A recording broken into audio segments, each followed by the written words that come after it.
Supreme court తీర్పు రాజ్యాంగానికి పూర్తి విరుద్ధమన్నారు. అమలాపురం ఎదురుపల్లిలో మాల మహానాడు అధ్యక్షుడు పివి రావు సోదరుడు పిఎస్ఎన్ మూర్తి డాక్టర్ బిఆర్ అంబేద్కర్ కోనసీమ జిల్లాలో ఆయన సమావేశం నిర్వహించారు. ఈ సందర్భంగా రాబోయే రోజుల్లో షెడ్యూల్ కులాలను విడగొట్టి రాజకీయాలు చేయాలన్న ఉద్దేశంతోనే కేంద్ర రాష్ట్ర ప్రభుత్వాలు ఈ పన్నాగానికి ఒడిగట్టాయని మండిపడ్డారు.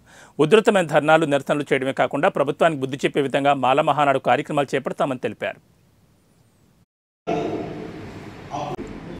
టచబుల్స్ అండ్ అన్టచబుల్స్ అప్పుడు చర్చ ఏంటి మొత్తం అన్టచ్ షెడ్యూల్డ్ కులాలకు ఇచ్చినటువంటి రిజర్వేషన్ల యొక్క రోజు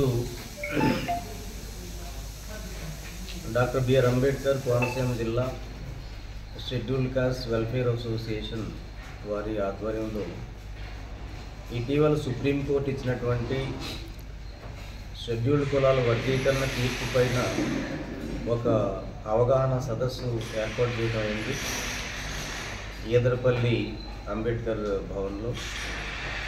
ఆ సందర్భంగా ఒక చిన్న ప్రెస్ మీట్ ఆర్గనైజ్ చేసి ఇక్కడ పత్రికా మిత్రులకి మీడియా మిత్రులకి ఈ విషయాన్ని తెలియజేయాలని, ఈ మధ్యాహ్నం జరగబోయే సదస్సులో మేము పూర్తిగా ఈ విషయానికి సంబంధించినటువంటి అనేక విషయాలు అనలైజ్ చేసుకోవడం జరుగుతుంది, అనలైజ్ చేసి వివరించడం జరుగుతుంది.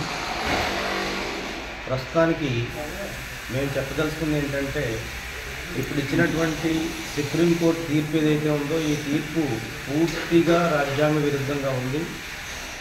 ఇది కేవలం రాజకీయ ప్రయోజనాల కోసం అటు జాతీయ పార్టీలు కానీ ఇటు ప్రాంతీయ పార్టీలు కానీ రాజకీయ ప్రయోజనాల కోసం షెడ్యూల్డ్ కులాలను విడగొట్టే ఉద్దేశంతో చేసినటువంటి కార్యక్రమంగానే మేము దీన్ని తీసుకుంటూ రాజ్యాంగ విరుద్ధంగాను రాజకీయ ప్రయోజనాల కోసం చేస్తున్నటువంటి ఈ తీర్పుని మేము అన్ని విధాలు